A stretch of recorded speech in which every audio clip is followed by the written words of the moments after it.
বিষ্ণু ইসলাম মারা গিয়েছিলেন আম্মাজান আয়েশা রাদিয়াল্লাহু তাআলা আনহার ঘরে, ফলে ওখানে বিষ্ণু ইসলামের কবর হয়েছে, ওখানেই কবর। এবং ওই কবর দেওয়ার পরেই ওই কবর দেওয়া ঘরের ভেতরে আম্মাজান আয়েশা রাদিয়াল্লাহু তাআলা আনহা যতদিন বেঁচে ছিলেন ওখানেই ছিলেন, কবরের পাশে। এরপরে বাবা মারা গেলেন আবু বকর, বিষ্ণু ইসলামের পাশে কবর দেয়া হলো, বাবা আর স্বামীর পাশেই থাকলেন। এরপর ওমরে ফারুক মারা গেলেন, ওনারও কবর দেয়া হলো। কিন্তু এখন তো আর বাবা আর স্বামীর সাথে পর্দা নাই, ওমরে ফারুকের সাথে তো পর্দা আছে। তো তখন তিনি ঘরটা হয়ে গেছে ছোট, 3টা কবরে অনেক জায়গা স্পেস নিয়ে গেছে। এখন অল্প একটু জায়গা পর্দা টাঙাই দিলেন ওমরে ফারুকের সাথে পর্দা হিসেবে, ছোট্ট একটা জায়গায় যতদিন বেঁচে ছিলেন ওখানটাতেই ছিলেন। ওমরে ফারুক যখন আমিরুল মুমিনিন খলিফা, তখন ছেলে আব্দুল্লাহকে পাঠিয়েছিলেন যে যাও একটা অনুমতি আগে থেকে নিয়ে রাখো আম্মাজান আয়েশার কাছ থেকে, যেহেতু ঘরটা ওনার, ওনাকে বলে রাখো যে আমি মারা গেলে যেন আমার 2 বন্ধু মুহাম্মদ সাল্লাল্লাহু আলাইহি ওয়াসাল্লাম এবং আবু বকরের পাশে যেন কবর দেয়া হয়। তো আব্দুল্লাহ এসে বলল, আব্বা জান তো এই পয়গাম পাঠিয়েছেন। তো আয়েশা রাদিয়াল্লাহু তাআলা আনহা বললেন, আমার খুব ইচ্ছা ছিল আমি আমার স্বামী এবং বাবার পাশে শোবো, কিন্তু আমিরুল মুমিনিন যখন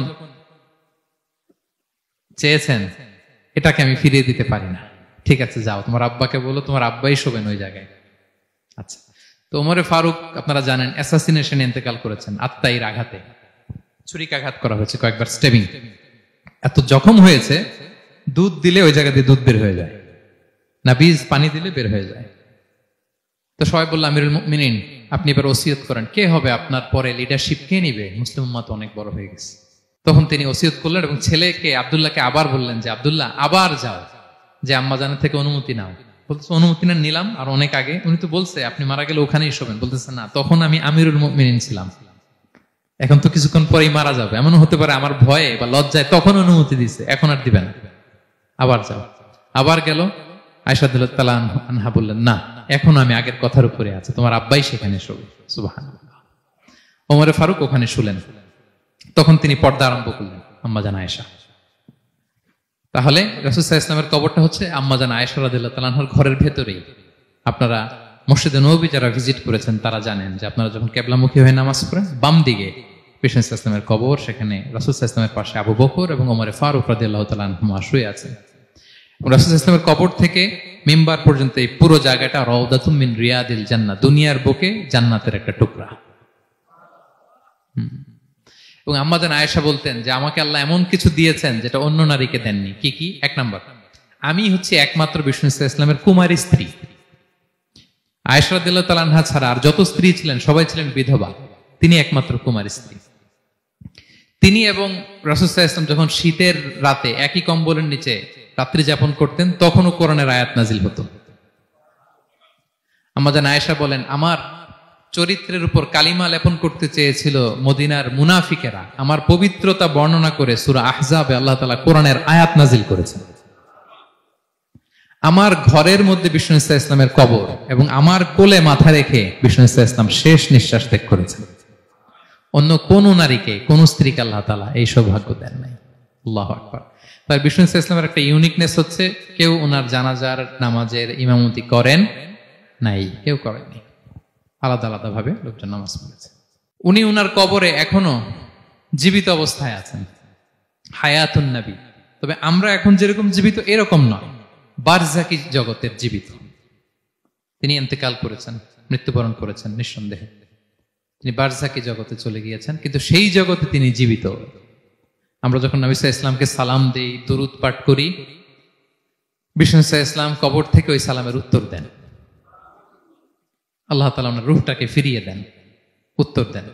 সাহাবারা বললেন, ইয়া রাসূলুল্লাহ, কিভাবে আপনি উত্তর দেন? আপনার দেহ মাটি খেয়ে ফেলবে না? রাসূল সাল্লাল্লাহু আলাইহি ওয়াসাল্লাম বললেন, ইন্নাল্লাহা তাবারাকা ওয়া তাআলা হাররামা আলাল আরদি আজসাদাল আম্বিয়া।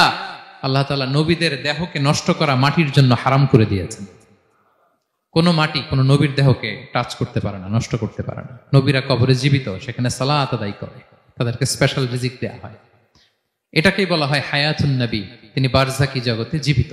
এবার কিয়ামতে বিষ্ণু সাল্লাল্লাহু আলাইহি ওয়াসাল্লামের কি ফিচার থাকবে একটু কিয়ামতেরটা শুনে শেষ করি।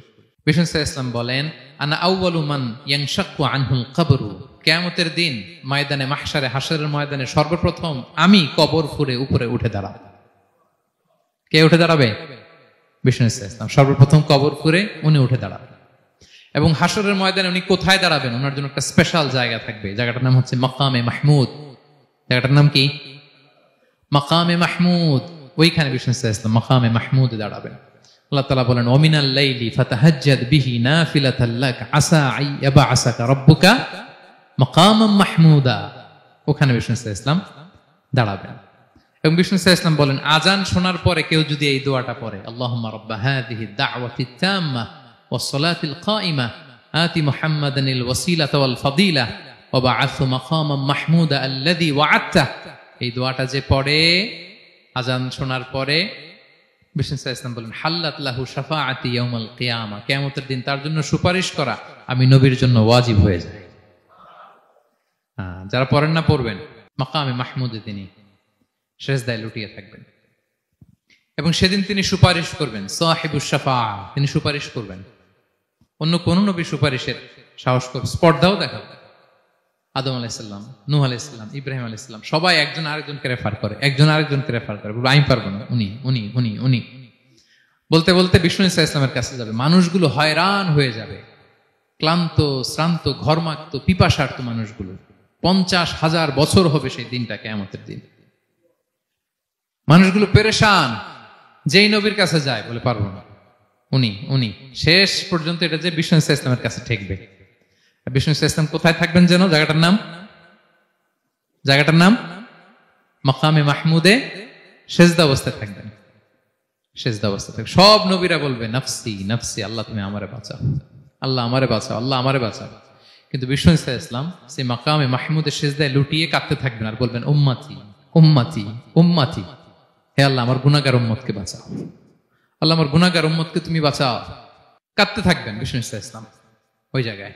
তখন আল্লাহ তাআলা বলবেন ইয়া মুহাম্মদ ইরফা রাসাক, হে মুহাম্মদ মাথা তোলো। কুল তুসমা, আজকে তুমি যা বলবে তাই শোনা হবে। সাল তু'তা, যা চাবে তাই দেয়া হবে। ওয়াশফা তুশাফা, যার জন্য সুপারিশ করা হবে, যার জন্য সুপারিশ তুমি করবে তার জন্যই সুপারিশ কবুল করা হবে। বিষ্ণু সাল্লাল্লাহু আলাইহি ওয়াসাল্লাম তখন সুপারিশ করবেন, শুরু করবেন, স্টার্টিং। তো বিষ্ণু সাল্লাল্লাহু আলাইহি ওয়াসাল্লামের সুপারিশ আমরা চাই কি চাই না বলেন? আল্লাহ তাআলা আমাদেরকে বিষ্ণু সাল্লাল্লাহু আলাইহি ওয়াসাল্লামের সুপারিশ লাভে ধন্য করুক, আমরা পড়ি আমিন। বিষ্ণু সাল্লাল্লাহু আলাইহি ওয়াসাল্লাম স্টার্ট করবেন সুপারিশ করা এবং হাউজে কাউসারের পানি বিতরণ শুরু করবেন।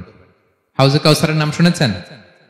ইন্না আ'তাইনা কাল কাউসার, হে নবী আমি আপনাকে কাউসার দিয়েছি। কাউসারের একটা ব্যাখ্যা হচ্ছে প্রভূত কল্যাণ, আর একটা ব্যাখ্যা হচ্ছে এই কিয়ামতের দিন হাউজে কাউসার দেওয়া হবে বিষ্ণু সাল্লাল্লাহু আলাইহি ওয়াসাল্লামকে।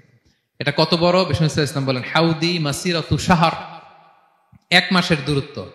এত বড় চৌবাচ্চা হবে হাউজে কাউসারের চৌবাচ্চাটা। বিষ্ণু সাল্লাল্লাহু আলাইহি ওয়াসাল্লাম বলেন এই মাথা থেকে ওই মাথায় পৌঁছতে 1 মাস লাগবে। কয় মাস? তার মানে সাইজে খুবই ছোট, তাই না? ছোট? আওয়াজ করে বলুন, ছোট না বড়?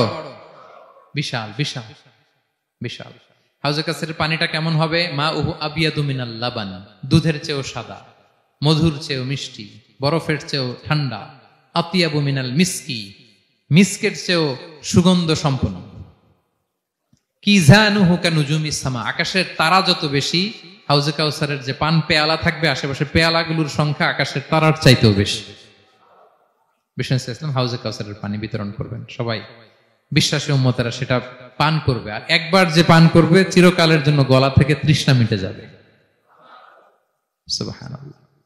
একদল এসে বলবে ইয়া রাসূলুল্লাহ আমাদেরকে দেন, আমাদেরকে দেন।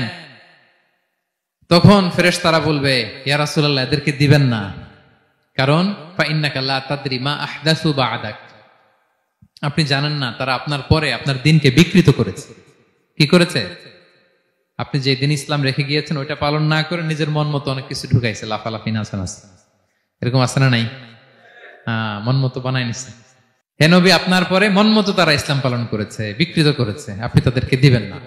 নবী সাল্লাল্লাহু আলাইহি ওয়াসাল্লাম দিতে যাবেন, যখন এটা শুনবেন বলবেন সুহকান সুহকান লিমান গায়্যারা বা'দি, দূর হও দূর হও, যারা আমার পরে আমার রেখে যাও দিন ইসলামকে বিকৃত করেছো তাদের জন্য হাউজে কাউসারের পানি নয়, দূর হও।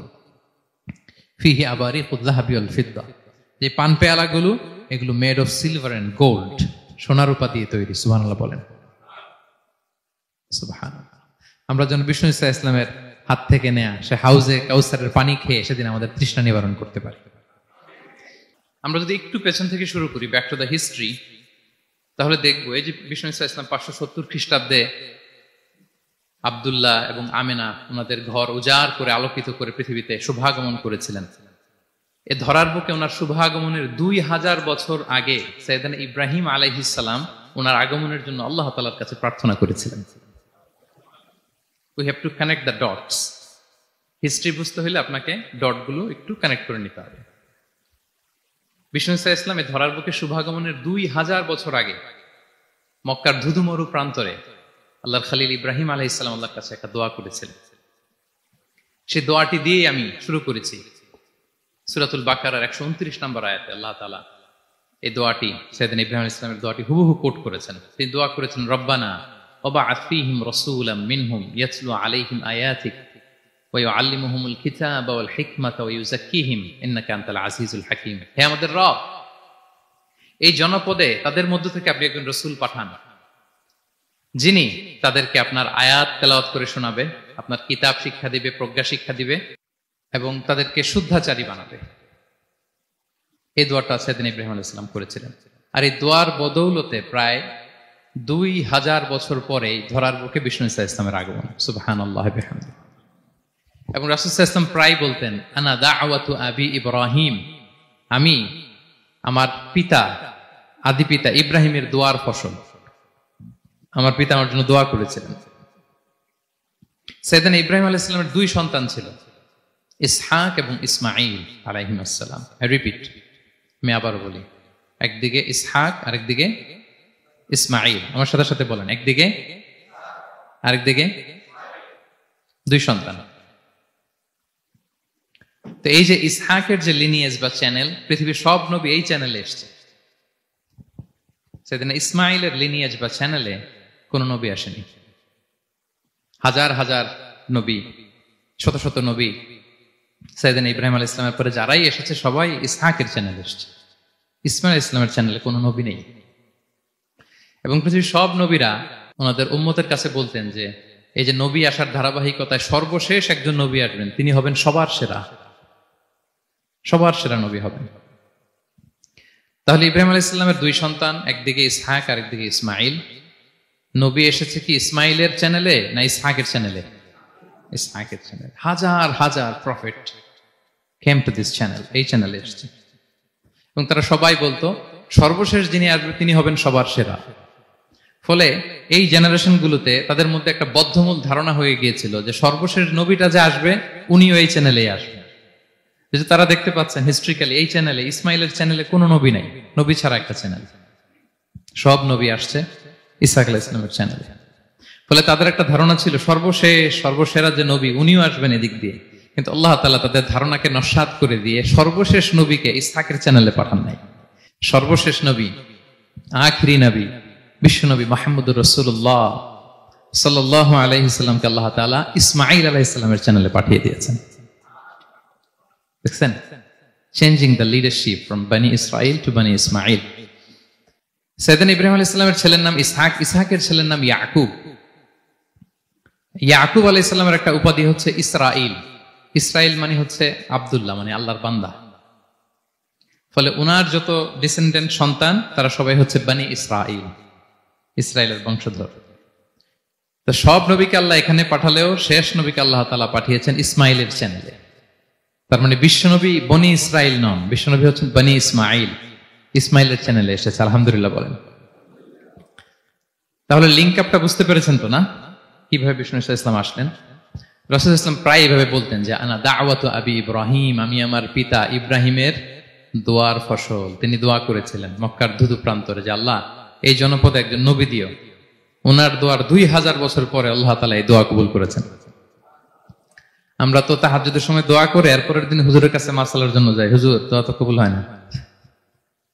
এত দোয়া করলাম আল্লাহ তো শুনে নাই। 1 মাস দোয়া করে অস্থির হয়ে যায়। এরপর অনেকে বলে হুজুর কাবার গিলাফটা ধরে দোয়া করেছে, কই কিছু তো পাইলাম না। দেখেন সাইয়েদনা ইব্রাহিম আলাইহিস সালাম দোয়া করেছিলেন সেই কবে, তার 2000 বছর পরে আল্লাহ তাআলা এই দোয়াটা কবুল করেছেন। তো দোয়া যদি কবুল না হয় অস্থির হওয়া যাবে? আওয়াজ করে বলেন, অস্থির হবেন আপনারা? না, অস্থির হওয়া যাবে না, ভরসা রাখুন আল্লাহর উপর। তো বিষ্ণু বলতেন আনা দাওয়াতু আবি ইব্রাহিম, আমি আমার পিতা ইব্রাহিমের দোয়ার ফসল। আবার বলতেন বিশারাতু আখি ঈসা, আমি আমার ভাই ঈসার সুসংবাদের ফসল। মানে রাসূল সাল্লাল্লাহু আলাইহি ওয়াসাল্লামের ইমিডিয়েট আগের যে নবী